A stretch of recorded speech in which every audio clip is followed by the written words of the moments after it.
আসসালামু আলাইকুম প্রিয় ছাত্র ছাত্রী বৃন্দ, আশা করি তোমরা ভালো আছো এবং ভালো ছিলে।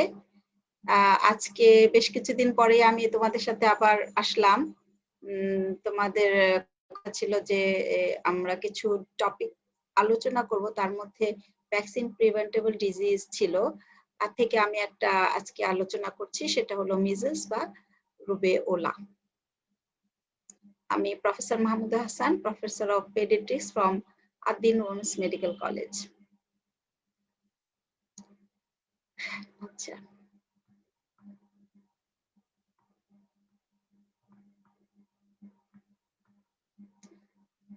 মিজলস ভাইরাস অর রুবেওলা ভাইরাস এটা একটা single stranded lipid envelope RNA virus. এখন ফ্যামিলি, জেনাস এগুলো মনে রাখার দরকার নাই, তবু আমাদের আলোচনার স্বার্থে বলতে হচ্ছে family paramyxoviridae and genus morbillivirus. Epidemiology, measles virus is highly contagious. অর্থাৎ একজনের হলে আরেকজনের হবে, একজন থেকে আরেকজনে ছড়ায় খুব দ্রুত। এবং চেইন অফ ট্রান্সমিশন কাদের মধ্যে কমন? অ্যামাং হাউসহোল্ড কন্ট্যাক্টস, যারা বাসার মধ্যে থাকে, স্কুলের স্টুডেন্টদের মধ্যে, যেহেতু তারা কাছাকাছি বসে এবং খেলাধুলা করে, এবং এমন হেলথ কেয়ার ওয়ার্কার্স, কারণ হেলথ কেয়ার ওয়ার্কার্সরা কন্ট্যাক্টে বেশি যায়। There are no latent or persistent measles virus infection. তার মানে কারোর মধ্যে লেটেন্ট অবস্থায় আছে এরকম ইনফেকশন কখনোই সম্ভব নয় মিজলস এর ক্ষেত্রে, এবং অনেক দিন থেকে যাবে পারসিস্টেন্ট মিজলস ভাইরাস বডিতে থেকে যাবে এবং পরে ইনফেক্ট করবে, সেরকম কোনো অবস্থা নেই, এবং এনিম্যাল রিজার্ভারও নেই। তো এই কয়টা কারণের সুবিধা হলো যে it is very easy to eradicate the virus. In temperate climate, annual outbreak কখন হয়? লেট উইন্টার এবং আর্লি স্প্রিং এ। Transmission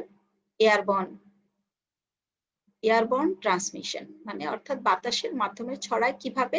by droplets. এবং কিভাবে পোর্টাল অফ এন্ট্রি আমাদের বডিতে কিভাবে ঢুকে? In the respiratory tract and through conjunctiva, এবং spread by droplets, either large or small aerosolized droplet, এবং যেটার মধ্যে নাকি ভাইরাসগুলো সাসপেন্ডেড অবস্থায় থাকতে পারে এই ড্রপলেট গুলোর মধ্যে। এবং patients are infectious from 4 days before to up to 4 days to 6 days after the onset of rash. এখন র্যাশ অ্যাপিয়ার করলে আমরা বুঝতে পারবো যে হ্যাঁ, সে infectious for the other people, কিন্তু র্যাশ আসার আগে কিন্তু বোঝা সম্ভব নয়। ক্লিনিক্যাল ফিচার্স কিছু থাকে, বাট সেই ফিচার গুলো আমি বলবো অন্যান্য ভাইরাল ইলনেসের সাথেও মিলে যায়, যার ফলে অনেক সময় সাসপেক্ট করতে পারে না ফিজিশিয়ান, আমরা ধরতে পারি না, কিন্তু তারপরেও দেখা যায় যে আমি পরে বলছি যে এরা এই পিরিয়ড অফ ইনফেক্টিভিটি র্যাশ আসার 4 দিন আগে এবং র্যাশ আসার 4 থেকে 6 দিন পরে এরা ইনফেকশাস থাকে এই পেশেন্টগুলো।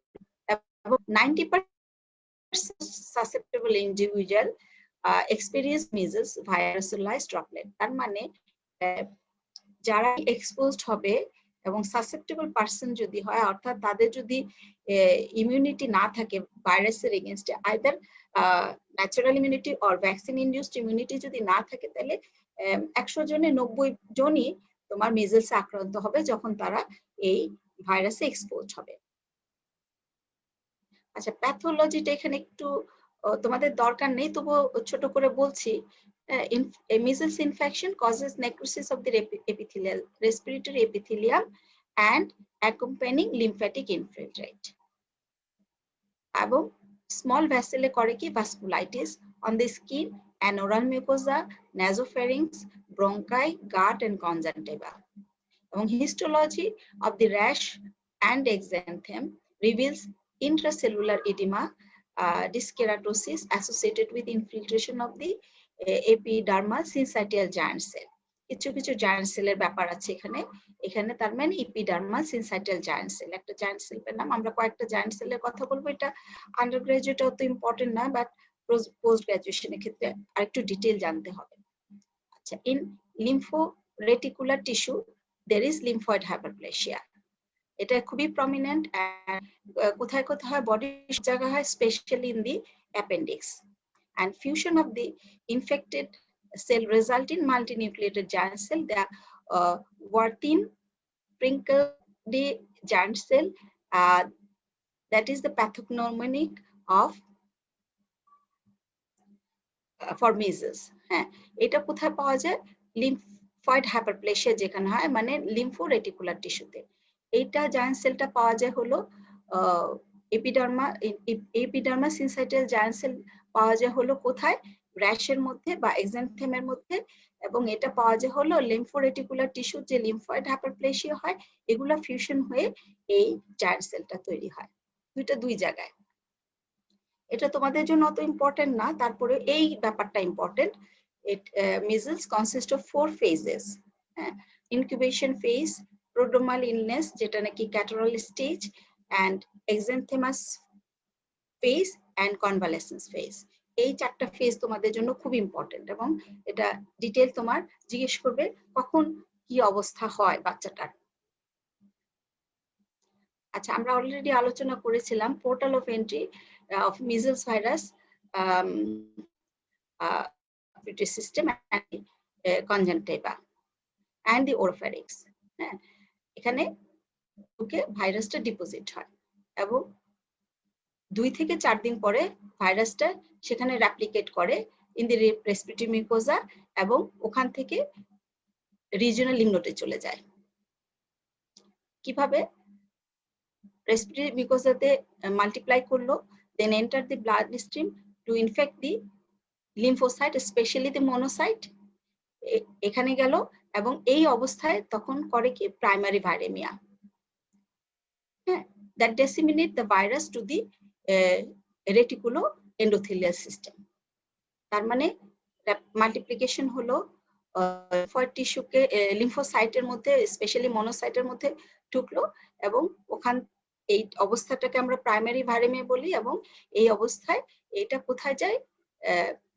রেটিকুলো এন্ডোথেলিয়াল সিস্টেমে যায় ভাইরাসটা, এবং further replication of the virus result in secondary viremia 5 থেকে 7 দিন পরে ইনফেকশনের, এবং আলটিমেটলি ভাইরাসটা ডিসেমিনেট করে throughout the whole body. এটাকে বলা হয় সেকেন্ডারি ভাইরেমিয়া। তাহলে 2টা স্টেজ ভাইরেমিয়া, প্রাইমারি ভাইরেমিয়া এবং সেকেন্ডারি ভাইরেমিয়া।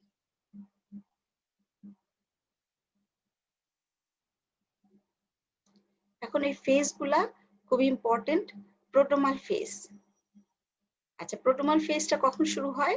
যখন সেকেন্ডারি ভাইরেমিয়া হয়, যখন অর্গানিজমটা সারা বডিতে ছড়িয়ে যায়, তখন প্রোড্রোমাল ফেজটা আরম্ভ হয়। এবং এখানে এটা আরম্ভ হয় কিভাবে? It begins with mild fever, mild to moderate fever followed by onset of prominent cough হবে, coryza হবে, এবং runny nose and conjunctivitis with photophobia. এবং আস্তে আস্তে জ্বরটা বাড়তে থাকবে, এবং এই স্টেজে there is associated with enanthem, that is the Koplik spot. Prodromal ফেজে কিন্তু কপ্লিক স্পটটা আসে। হ্যাঁ, Koplik spots are pathognomonic sign of measles, appears 1 to 4 days prior to onset of the rash. তার মানে র্যাশ আসার আগে যদি আমি হিস্ট্রি নেই, প্রপারলি বাচ্চাটাকে এক্সামিন করি এবং কপ্লিক স্পটটাকে দেখতে চেষ্টা করি, তাহলে কিন্তু আমরা বুঝতে পারবো যে this baby is having measles virus infection. So, এবং এটা খুবই ট্রানজিয়েন্ট, বেশিক্ষণ কিন্তু থাকে না। আমি বলছি পরে কপ্লিক স্পটের ডিটেইল বলছি। তাহলে কপ্লিক স্পটটা কোন স্টেজে অ্যাপিয়ার করলো? যে স্টেজে তোমার মাইল্ড ফিভার হোক, coryza conjunctivitis, that is 3C, এবং গ্র্যাজুয়ালি ফিভারটা বাড়বে, এবং এই প্রোড্রোমাল ফেজে কিন্তু কপ্লিক স্পটটা আসবে, এবং এটা কিন্তু এটাকে বলা হয় এনান্থেম, এবং exanthem, that is the measles virus rash. যে মিজেলসের যে র্যাশটা আসে বডিতে, সেটাকে বলা হয় এক্সান্থেম, এবং এই এক্সান্থেম লিশনের আগেই তোমার enanthem, that is the Koplik spot appear করে। এবং র্যাশটার 1 থেকে 4 দিন আগে কিন্তু কপ্লিক স্পট মুখের ভিতরে দেখা যায়। এবং তারপরে আসে exanthematous phase, that is the maculopapular rash accompanied by high fever.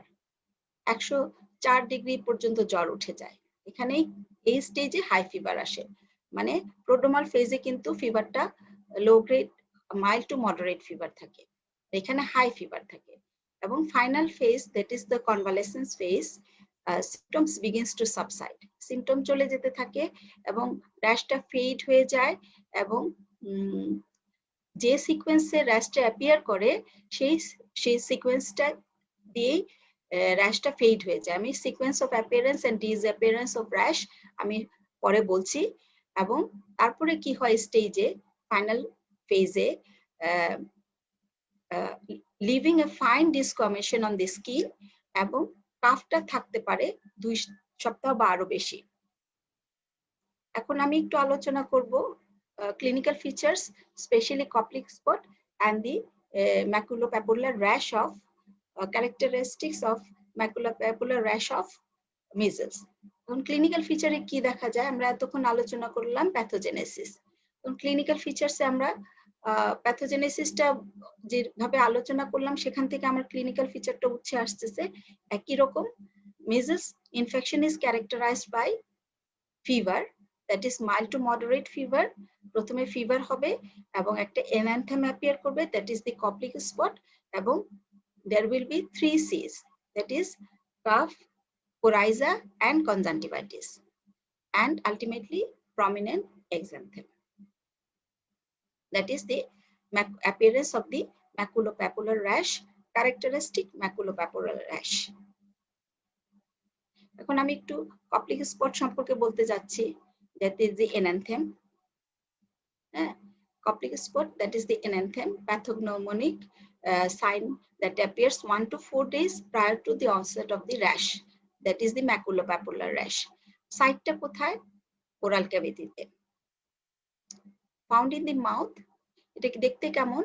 Tiny grains, ছোট ছোট গ্রেইনের মতো, white sands, each is surrounded by red ring. আচ্ছা, এটা কোথায় দেখা যায়? সাইটটা কোথায়? Buccal mucous opposite the first and second molar teeth. আচ্ছা, এটা আর কোথায় থাকতে পারে? Spread to involve the lips, hard palate, gingiva, or may occur in the conjunctiva. এবং Koplik spot reports 50 to 70% measles case, but এটা probably occurs in great majority. আসলে suspect না করলে তুমি কিন্তু Koplik spot দেখতে যাবা না। মুখের ওরাল ক্যাভিটি এমনি থ্রোট দেখে চলে আসবে, কিন্তু Koplik spot দেখার জন্য তোমার বাক্কাল মিউকোজাকে ভালো মতো এক্সপোজ করে opposite the first and second upper molar teeth দেখতে হবে। কাজে দেখলে কিন্তু দেখা যাবে যে এই পার্সেন্টেজটা আরো বেশি, তার মানে মোটামুটি সবারই হয়। আচ্ছা, Koplik spot সম্পর্কে বললাম, এটার সাইট কখন অ্যাপিয়ার করে, before the appearance of the exanthem, site বললাম, হাউ ইট লুকস বললাম, এবং এটা কিন্তু ট্রানজিয়েন্ট। এবং এক্সান্থেম কখন অ্যাপিয়ার করে? 3 to 5 days after the onset of infection.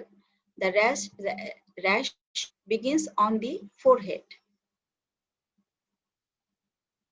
কোথায় হবে? ফোরহেডে, around the hairline, behind the ear, on the upper neck, এবং কিরকম দেখতে? as a maculopapular rash. হ্যাঁ, কিছুটা লাল হবে এবং কিছুটা প্যাপুলার থাকবে। এটা এইভাবে ইরাপশনটা হবে এবং it spreads downward in the trunk, আর আলটিমেটলি আস্তে আস্তে নিচের দিকে র্যাশটা দেখা দিবে এবং ট্রাঙ্কে আসবে, তার মানে চেস্ট এন্ড অ্যাবডোমেন এন্ড ব্যাকে আসবে এবং আলটিমেটলি এক্সট্রিমিটিসে যাবে, হাতে পায়ে, এবং আলটিমেটলি ইনভলভ করবে palm and sole in up to 50% of the cases. তার মানে সবারই কিন্তু এক্সট্রিমিটিস পর্যন্ত যাবে এবং 50% কেসে পাম এন্ড সোলে যাবে। এবং আনকমপ্লিকেটেড কেসে as rash appear in the legs and feet, symptoms subside with abrupt drop of temperature, they appear well after 24 hours. তার মানে পায়ের দিকে বা সোলে যখন র্যাশটা চলে আসবে তখন কিন্তু হঠাৎ করে জ্বরটা পড়ে যাবে। যে হাই ফিভারটা সহকারে র্যাশ আসছিল, high fever it may go up to 104 degree Fahrenheit, এই ফিভারটা সাথে সাথে র্যাশটা অ্যাপিয়ার করছিল এবং র্যাশটার ক্যারেক্টারিস্টিক ডিস্ট্রিবিউশন ছিল যেটা আমি বললাম, এবং উপর থেকে নিচের দিকে যাচ্ছে, এবং যখন পায়ের মধ্যে বা পাম এন্ড সোলে চলে আসছে, হাতে পায়ে বা পাম এন্ড সোলে চলে আসছে, তখন র্যাশটা যখন চলে আসছে তখন তার হঠাৎ করে জ্বরটা পড়ে যাবে এবং 24 ঘন্টার মধ্যে মোটামুটি বাচ্চাকে দেখতে ভালো দেখাবে। তাহলে র্যাশটা অ্যাপিয়ার করেছিল আমি বলেছি কিভাবে, and the rash fades downward in the same sequence in which it appeared, often leaving fine brawny discoloration and disappear within 7 to 10 days. আচ্ছা, তার মানে আমরা ইসবগুলের ভুসির একটা ফাইন ইয়ে দেখেছি না, মানে কি বলবো, একটা টেক্সচার আছে না, সেই রকম কিন্তু ডিসকমিশনটা হয়। ফাইন ব্রনি ডিসকমিশন, পাতলা পাতলা চামড়া উঠে। যদি বাচ্চাকে এই স্টেজে ডলে ডলে গোসল করায় ফেলে তখন এই ফাইন ডিসকমিশনটা দেখা যায় না। হ্যাঁ, এবং ব্রাউনিশ ডিসকালারেশন, একটু ব্রাউনিশ হয় ডিসকালারেশনটা, এবং আলটিমেটলি এটা ডিসঅ্যাপিয়ার করে যায়। তবে ব্রাউনিশ ডিসকালারেশনটা 10 দিনের বেশি, অনেক সময় আরেকটু বেশি পারসিস্ট করে, এবং the severity of the disease is directly related to the extent and confluence of rash. হ্যাঁ, এটা আমি একটু আলোচনা করব, অনেক সময় হেমোরেজিক র্যাশ হয়, আমি ওটা পরে বলছি। এবং মাইল্ড কেসের র্যাশ আর নট কনফ্লুয়েন্ট, মানে একসাথে লেগে লেগে থাকবে না, এবং ভেরি মাইল্ড কেসে অনলি ফিউ র্যাশ দেখা যাবে। তাহলে sequence of rash, how it appeared in the hairline, behind the ear, তারপর গেছে কোথায়, face, neck, chest and abdomen and trunk একসাথে, সামনে পিছনে, then limbs and hands and feet, that is palm and sole, এইভাবে অ্যাপিয়ার করে। এবং sequence of disappearance of rash same as the sequence as they appeared, যেভাবে যে সিকোয়েন্সে র্যাশটা appear করেছে সেইভাবেই ধীরে ধীরে র্যাশটা ডিসঅ্যাপিয়ার করে যায়। এটা একটা কপ্লিক স্পট দেখানো হয়েছে, এটা আমি ইন্টারনেট থেকে নিয়েছি। আমি লাইফে মাত্র একবার কপ্লিক স্পট দেখেছি, আর দেখতে পারিনি বা কখনো সাসপেক্ট করিনি ইট কুড বি মিজলস, বা ওই স্টেজে আসলে পেশেন্টরা আসেও নাই। হ্যাঁ, যে typical history of calf, fever, calf, coryza, conjunctivitis, হ্যাঁ, অনেক মায়েরা কিন্তু অনেক সময় ওয়েট করে, মানে হসপিটালে আসে না, যে অল্প জ্বর, একটু ঠান্ডা কাশি, হ্যাঁ, তখন ওই আস্তে আস্তে র্যাশটা চলে যায়। আমি একবার একটা দেখেছিলাম। This is Koplik spot within the buccal mucosa, opposite the first and second molar teeth. এটা আমাদের হসপিটালে অ্যাডমিটেড একটা পেশেন্ট, ফেসে confluent rash in the face and trunk and the confluent rash on the back. এই যে fine ডিসকমিশন, পাতলা পাতলা চামড়া উঠতেছে। হ্যাঁ, fine desquamation and discoloration, browny discoloration, কিছুটা ডিসকালারেশন হয়ে গেছে।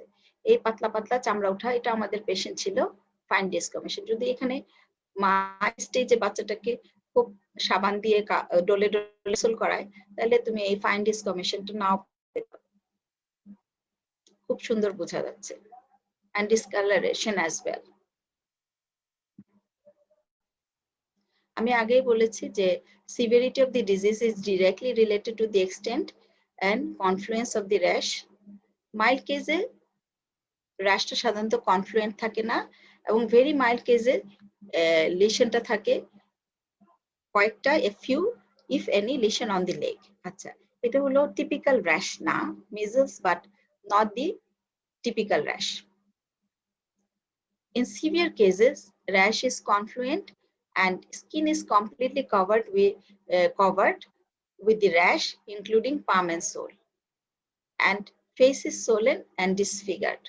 তাহলে বোঝা যাচ্ছে সিভিয়ার কেসে র্যাশগুলা কনফ্লুয়েন্ট থাকবে এবং কমপ্লিটলি স্কিনটা কাভার্ড করে থাকবে, পাম এন্ড সোল ইনভলভ হবে এবং ফেসটা সোলেন থাকবে এবং কিছুটা ডিসফিগার্ড হয়ে যাবে। অনেক সময় স্লাইটলি হেমোরেজিক থাকে র্যাশগুলা এবং সিভিয়ার কেসে দেখা যায় confluent rash. In severe cases with confluent rash, petechiae may present in large number and there may be extensive ecchymosis.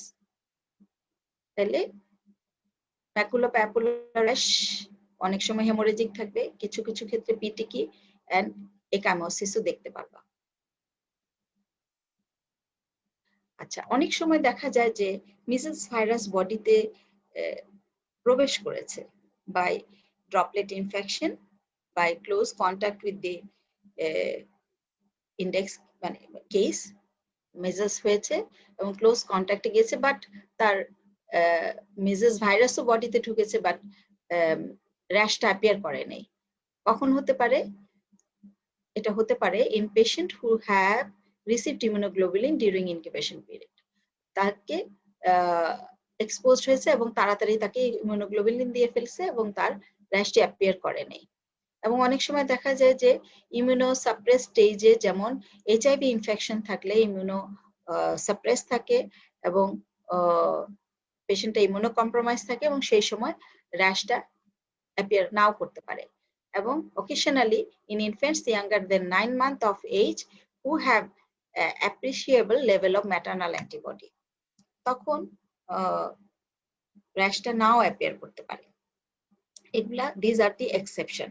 তবে আমাদের দেশে দেখা যাচ্ছে যে কিছু কিছু ক্ষেত্রে আমরা 7 মাস 6 মাস এই বয়সে কিন্তু মিজলস পাচ্ছি। তার মানে হয় মায়ের কখনো মায়েদের মিজলস হয়নি এবং মায়েদের গায়ে মিজলস অ্যান্টিবডি নাই, কাজেই আগে আগে বাচ্চাদের মিজলস র্যাশ হচ্ছে after when they comes in contact with the measles patient, মানে 9 মাসের আগেই হয়ে যাচ্ছে বিফোর ভ্যাকসিনেশন। তাহলে মাইল্ড মিজলস মানে ফিউ র্যাশেস থাকতে পারে, সিভিয়ার মিজলস যেটা আমি বললাম, এটা আমি বলিনি অবশ্য, toxic and shock like symptoms থাকবে, হেমোরেজিক মিজলস আমি বলেছি, এন্ড দি ভ্যারিয়েন্ট মিজলস। এগুলো আর তোমাদের অতটা জানার দরকার নাই। কিছু র্যাশের যে এক্সেপশন আছে এবং সিভিয়ারিটির উপর ডিপেন্ড করে, এটা একটু সামান্য আলোচনা করলাম। কমপ্লিকেশনটা তোমাদের জন্য খুবই ইম্পর্টেন্ট, স্ট্রেট ফরওয়ার্ড কমপ্লিকেশন। হ্যাঁ, এক্ষেত্রে রেসপিরেটরি কমপ্লিকেশন গুলা ভেরি ইম্পর্টেন্ট, যেমন pneumonia, it is the most common cause of death in measles, and it may manifest as giant cell pneumonia caused directly by the viral infection অথবা superimposed bacterial infection like Streptococcus pneumoniae, Haemophilus influenzae, Staphylococcus aureus. তার মানে নিউমোনিয়াটা হলো most common complication. এটা কিভাবে হতে পারে? as giant cell pneumonia caused directly by viral infection অথবা সুপারেটেড bacterial infection. তোমাদের এতটুকু জানলেই হবে এবং জায়ান্ট সেলের নামটা জানার দরকার নেই। এখানে আরেকটা জায়ান্ট সেলের ব্যাপার আছে, নামের ব্যাপার আছে। আর কি কমপ্লিকেশন হতে পারে? acute otitis media, most common complication, pneumonia and otitis media। আর রেসপিরেটরি প্রবলেম কি কি হতে পারে? croup or laryngotracheobronchitis, tracheitis, bronchiolitis are the common complication in infants and toddlers with measles. এইগুলা তোমার কমপ্লিকেশন হতে পারে। আমরা পেয়েছি মিজলস উইথ ব্রঙ্কিওলাইটিস হসপিটালে।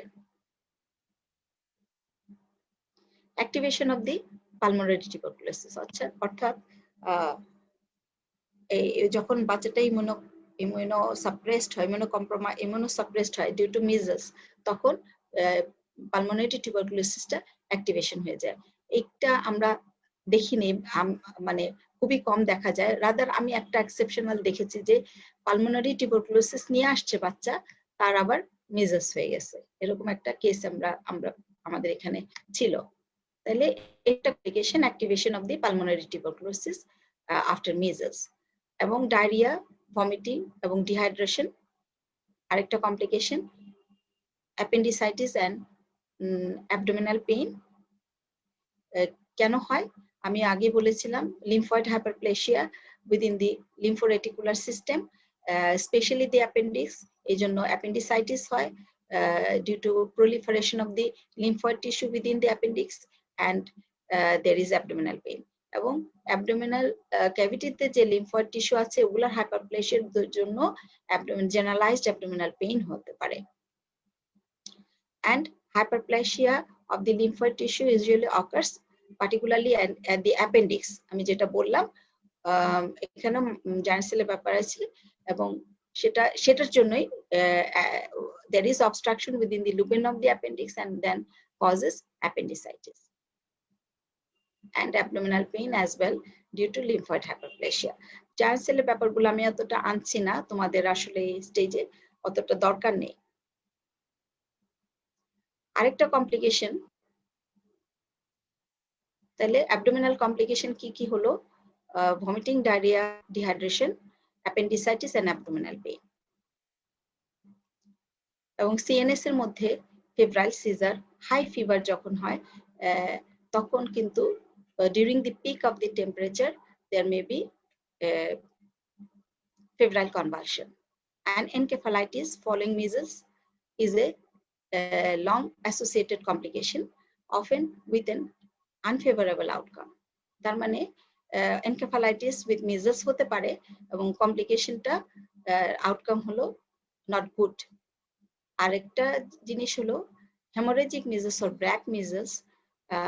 এখানে কি হয়? হেমোরেজ হয়, হেমোরেজিক স্কিন ইরাপশন হয় এবং এটাও কিন্তু ফাটাল। আরো কি হয়? ক্যারাটাইটিস এবং thrombocytopenia may occur following measles. এবং আর কি কমপ্লিকেশন হয়? মায়োকার্ডাইটিস, যদিও rare but it can happen with measles. আরেকটা long term complication subacute sclerosing panencephalitis or SSP. এটা হলো ক্রনিক প্রোগ্রেসিভ ডিজিজ, এটা delayed onset, outcome is nearly always fatal. 5 থেকে 10 বছর পরে the virus apparently regain virulence and attack the cells of the central nervous system that offered the virus protection, that offered the virus. আচ্ছা, যাই হোক, এই কথাটা আমি বলছি না, বলছি যে এটা সেন্ট্রাল নার্ভাস সিস্টেমকে এফেক্ট করে এবং ultimately this leads to subacute sclerosing panencephalitis. তার মানে এই সেলটা নিজের মধ্যে ছিল এবং এটাই আলটিমেটলি সেই যার মধ্যে ছিল তাকেই এই কমপ্লিকেশনটা তার মধ্যেই দেখা যাচ্ছে। তো এটা কমপ্লিকেশন, আউটকাম ভালো না। আচ্ছা, এবং there be eye complications. eye complications কেন হয়? মিজেলস ইনফেকশনের হলে পরে measles infection lowers the serum retinol concentration. So subclinical cases of hyporetinolemia may be made symptomatic during measles and may cause eye complication. তার মানে সাবক্লিনিক্যাল রেটিনল লেভেল কম ছিল, subclinically তার কোনো feature ছিল না ভিটামিন এ ডেফিসিয়েন্সির, এবং যখন তার মিজেলস হলো সিরাম রেটিনল লেভেলটা আরো কমে গেল এবং তার মধ্যে আই কমপ্লিকেশনস গুলা ডেভেলপ করবে। Eye complications due to vitamin A deficiency ক্লাসিফিকেশনটা খুবই ইম্পর্টেন্ট, বিভিন্ন ভাবে তোমাদের আসে কিন্তু পরীক্ষার সময়। এটা স্ট্রেট ফরওয়ার্ড ক্লাসিফাই করতে বলতে পারে অথবা একটা ছবি দিয়ে অস্পিতে দিতে পারে, আমরা অলরেডি আলোচনা করেছিলাম অস্পিতে। এবং severe malnutrition can develop after having measles infection. এবং other complications, acute renal failure, stomatitis, noma or cancrum or sarcomoral tissue damage হয়ে যায়, নোমা বা ক্যানক্রামোরিস, these are rare complications but life threatening, the acute renal failure and disfiguration of the face করে, খুবই খারাপ এবং aggressive looks, it looks aggressive. ছবি দিলে ভালো হতো। এবং তুমি কমপ্লিকেশনস গুলো কিন্তু খুব ইম্পর্টেন্ট, বিশেষ করে রেসপিরেটরি কমপ্লিকেশন, জিআই কমপ্লিকেশন এবং other complications, neurological complication and other complications, eye complications সবই ইম্পর্টেন্ট তোমাদের জন্য। এবং ডায়াগনোসিস কিভাবে করবা? Mostly the diagnosis is symptomatic, তার মানে বাই ক্লিনিক্যাল সিমটমস। কিভাবে? আমরা ফিভার দেখব লো গ্রেড এবং কাফ কোরাইজা কনজাংটিভাইটিস। যদি তুমি দেখতে পারো Koplik spot, it is helpful as they appear early and is these are pathognomonic. তাহলে mostly you have to depend on your clinical symptoms and the Koplik spot. এবং CBC তে CDC case definition কি? এটার generalized maculopapular rash at least for 3 days, fever for হবে at least 38.3 degrees Celsius এবং cough coryza conjunctivitis triple C. তাহলে center for disease control case definition characteristic rash 3 days, fever that is high fever 104 degree Fahrenheit or 38.3 degrees Celsius at least উঠতে হবে এবং with 3C যখন দেখতে পাবা তখনই তুমি এটা বলবা this is measles। এখানে সিডিসি কেস ডেফিনেশনে কিন্তু তোমার কপ্লিক স্পটটা আসে নাই। আচ্ছা, always diagnosis always based on clinical and epidemiological findings এবং ল্যাবরেটরি ফাইন্ডিংস এর মধ্যে WBC টোটাল কাউন্ট সাধারণত কমে যায় এবং with lymphocyte decreased more than neutrophil। যদি তোমার মেজেসে কোনো কমপ্লিকেশন না ডেভেলপ করা, অর্থাৎ ব্যাকটেরিয়াল ইনফেকশন, সুপারহেডেড ব্যাকটেরিয়াল ইনফেকশন যদি না থাকে, তাহলে ইএসআর এবং সি রিঅ্যাক্টিভ প্রোটিনটা সাধারণত নরমাল থাকে। এবং সেরোলজিক্যালি কনফার্ম করা যায় কিভাবে? Identification of IgM antibody against measles in the serum যদি পাওয়া যায়, তাহলে this is confirmatory investigation for measles, যে হ্যাঁ এটা measles হয়েছে। বিভিন্ন ধরনের র্যাশ কিন্তু measles এর সাথে ফিউজিং থাকে, যার জন্য অনেক সময় রিপোর্টিং এর ক্ষেত্রে হ্যাঁ আমার confirmatory diagnosis is very important এবং এই কনফার্মেশনটা তোমাকে IgM অ্যান্টিবডি এগেইনস্ট measles যদি পাওয়া যায় তখন তুমি বলবা this is a confirm case of measles। and viral isolation from কোথায়? ব্লাড, ইউরিন এবং রেসপিরেটরি সিক্রেশন, এটা দিয়ে কিন্তু কনফার্ম করা যায়।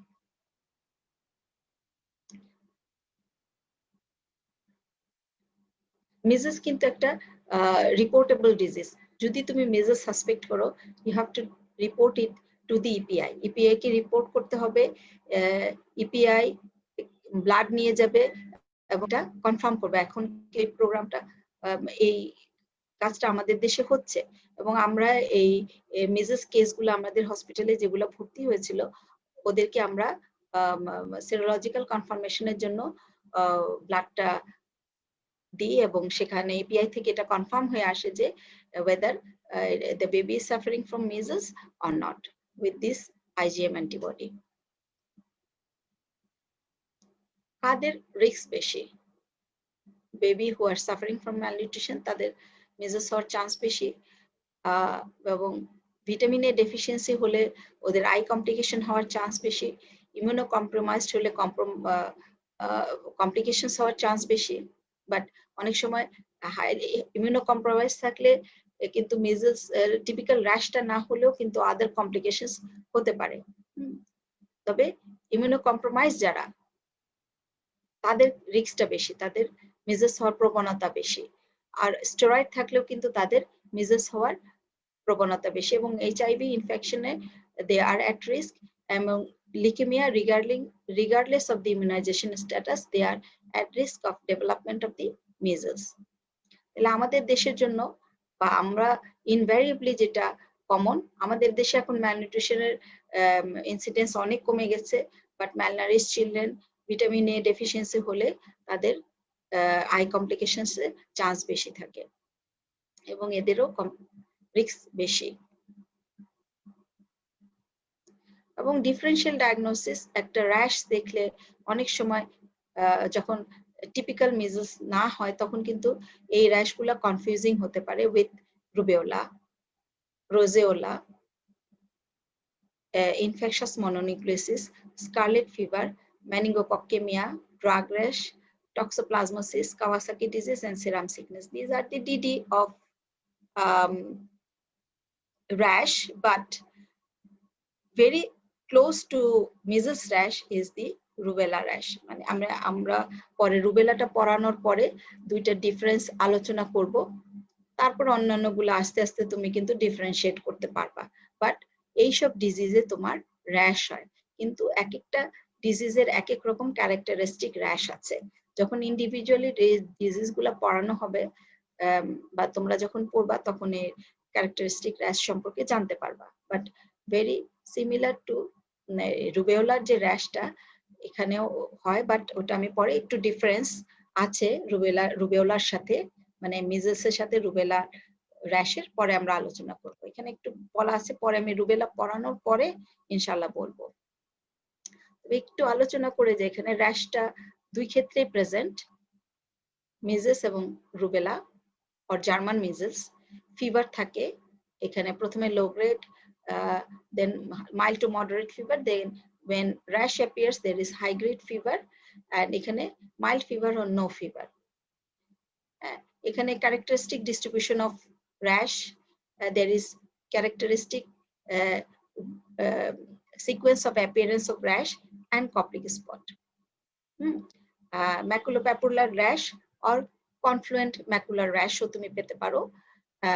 discrete maculopapular rash খুবই কম থাকে, মানে ছড়ানো ছিটানো থাকে, এখানে এরকম ছড়ানো ছিটানো থাকে না। Confluent macular rash, maculopapular rash এবং কপ্লিক স্পট তুমি পেতে পারো if you examine the child in pre eruptive phase.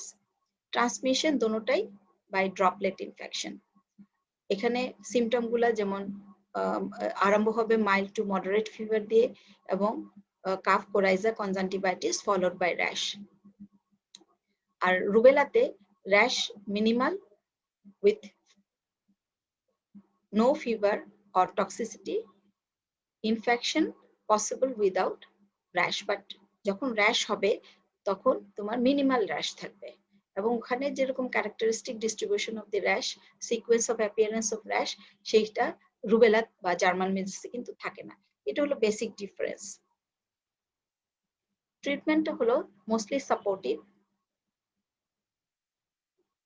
এবং antiviral therapy is not effective in normal patient এবং it is not required for the normal children. এবং তোমার কি দরকার, maintenance of hydration and nutrition, and যখন respiratory problem থাকবে you have to give oxygenation and antipyretics for fever, paracetamol আর কিছু না। যখন respiratory tract involvement হবে, airway humidification and supplemental oxygen may be benefited. এবং oral hydration is required in case of diarrhea, and severe oral rehydration is effective in most of the cases যখন diarrhoea থাকবে, তখন যখন বাচ্চা orally intact করতে পারবে, অর্থাৎ ওরালি ওআরএস খেতে পারবে, তখন ওরাল হাইড্রেশন ইজ এনাফ। এবং সিভিয়ার ডিহাইড্রেশন ডেভেলপ করলে তখন তোমার বাচ্চাটাকে আইভি থেরাপি দেয়ার, আইভি ফ্লুইড দেয়ার প্রয়োজন হতে পারে। এবং prophylactic antimicrobial therapy to prevent bacterial infection is not indicated. যখন ব্যাকটেরিয়াল ইনফেকশন তুমি সাসপেক্ট করছো না বা কোনো এভিডেন্স নাই ব্যাকটেরিয়াল ইনফেকশনের এবং ল্যাব ইনভেস্টিগেশনে কোনো ব্যাকটেরিয়াল ইনফেকশনের এভিডেন্স তুমি পেলা না, অর্থাৎ নিউট্রোফিল কাউন্ট বেশি, টোটাল কাউন্ট বেশি, সি রিঅ্যাক্টিভ এএসআর রেজড, হ্যাঁ, তখন কিছুই নাই, তখন সেই ক্ষেত্রে এই বাচ্চাটাকে কোনো অ্যান্টিব্যাকটেরিয়াল থেরাপি দেওয়ার প্রয়োজন নাই। এবং অ্যান্টিভাইরাল থেরাপি সাধারণত না, কিছু কিছু ক্ষেত্রে প্রয়োজন। It is effective against measles virus as measles infection in immunocompromised patient. যখন কোনো কারণে পেশেন্ট ইমিউনোকম্প্রোমাইজড থাকে এবং তাদের যদি মিজেলস হয়, তখন তাদেরকে রিভাভিরনটা দেয়া যায় এবং এটা ইফেক্টিভ সেই সব ক্ষেত্রে। আচ্ছা, ভিটামিন এ কাদের দিব? Indicated for all patient with measles, once daily for 2 days। শুধু মিজেলস থাকলে 2 দিন পরপর দিয়ে যাবা। এবং 12 মাসের উপরে হলে 2 lakh international unit first day এবং সেকেন্ড ডেতে, এবং 12 মাসের কম হলে 6 থেকে 12 মাস হলে 1 লাখ ইন্টারন্যাশনাল ইউনিট, এবং 6 মাসের কম হলে 50,000 international unit. This is indicated for measles only. এবং প্রিভেনশনের জন্য আমি এতক্ষণ ট্রিটমেন্ট আলোচনা করলাম, এবং প্রিভেনশনের জন্য prophylaxis, passive immunisation by specific immunoglobulin and active immunisation by vaccine. তাহলে প্যাসিভ ইমিউনাইজেশন কখন দিব, কি দিয়ে দিব? By with the help of the specific immunoglobulin, যেটা নাকি মিজেলস ভাইরাসের এগেইনস্টে কাজ করবে। এবং রিকমেন্ডেড টাইম হলো উইদিন 48 আওয়ার্স আফটার এক্সপোজার। এবং কাদের জন্য এটা indicated? immunocompromised children with HIV infection and infants less than 1 year of age and pregnant women. কিন্তু এই আমাদের দেশে কিন্তু লেস দেন 1 ইয়ারে এক্সপোজড হলে আমরা দিই না, বাট এটা কিন্তু ওয়েস্টার্ন বইগুলোতে লেখা আছে যে 1 বছরের কম বাচ্চা যদি এক্সপোজড হয়, তাহলে মিজেলসে এক্সপোজড হয়, তাকে কিন্তু ইমিউনোগ্লোবুলিন দিতে হবে, কারণ এখানে সিভিরিটি অফ ইনফেকশন খুবই বেশি থাকে। এবং pregnant women's they need passive immunization as prophylaxis. Active immunization by vaccination, এখানে অ্যান্টিবডি ডেভেলপ করে, সাধারণত শুরু করে 10 to 15 days after vaccination, and peak antibody level থাকে হলো 1 থেকে 3 মাস পর্যন্ত, এবং antibody last for at least several ডিকেডস।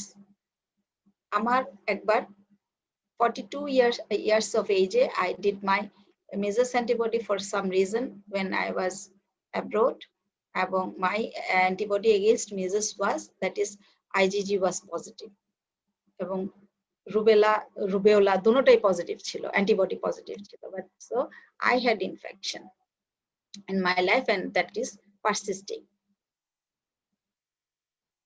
তো কখন দিব আমরা? আগে কিন্তু আমাদের ইপিআই শিডিউলে ছিল মিজেলস ভ্যাকসিন অনলি, শুধু 9 মান্থে দেয়া হতো। এখন কিন্তু মিজেলস এন্ড রুবেলা, মানে রুবেওলা এবং রুবেলা দুইটার এগেইনস্টে ভ্যাকসিন দেওয়া হয় at the age of 9 months and 15 months of age in EPI program. আর প্রাইভেট লেভেলে MMR, mumps, measles and rubella, এই তিনটা একসাথে দেওয়া হয় এবং শিডিউল তাই। এবং প্রিভেনশনের জন্য এইগুলা তোমার মেজার নিতে হবে, ভ্যাকসিনেশন অ্যান্ড প্রোফাইল্যাক্সিস দিব, প্যাসিভ ইমিউনাইজেশন, অ্যাক্টিভ ইমিউনাইজেশন এবং আইসোলেশন অফ দি কন্ট্যাক্টস, মানে পেশেন্ট আইসোলেশন, মানে কেস আইসোলেশন, এবং কন্ট্যাক্টও আইসোলেট করে রাখতে হবে। কারণ কন্ট্যাক্ট আইসোলেট করব কেন? তার যদি মিজেলস হয়, তার মিজেলস ভাইরাস দিয়ে ইনফেক্টেড হয়, র্যাশ অ্যাপিয়ার করার আগেই কিন্তু সে মিজেলস ভাইরাসটা স্প্রেড করা শুরু করবে। কাজেই কেস তুমি আইসোলেট তো করবাই, কারণ ইরাপশন ম্যাকুলোপ্যাপুলার র্যাশ অ্যাপিয়ার করার পরে 4 দিন সে ভাইরাসটা ছড়াবে, এবং অ্যাপিয়ার করার আগেও 4 দিন ছড়াবে। যখনই একটা কেস দেখবা, তাকে তো আইসোলেট করবা এবং কন্ট্যাক্টকেও তোমাকে আইসোলেট করতে হবে, কেননা এই সময়েও ইরাপটিভ ফেজেও ভাইরাস কিন্তু ছড়ায়। যখন একটা বাচ্চা মেজেসে ইনফেক্টেড হয়, এবং 4 days after the appearance of the rash এই সময় বাচ্চাটাকে আইসোলেট করে রাখতে হবে। সো থ্যাংক ইউ অল, সবাইকে ধন্যবাদ। আশা করি তোমরা বুঝতে পেরেছো। আমি আমার কমেন্ট বক্স দেখি নেই, তোমরা কিছু আচ্ছা আমরা আজকে কোনো দেওয়া হয়নি, লিংক দেওয়া হয়নি। আচ্ছা যাই হোক, আশা করি তোমরা বুঝতে পেরেছো। আমি নেক্সট ক্লাসটা জানিয়ে দিব কবে আমি নিব, আশা করি তাড়াতাড়ি নিব। আজকে সবাইকে ধন্যবাদ এবং আসসালামু আলাইকুম।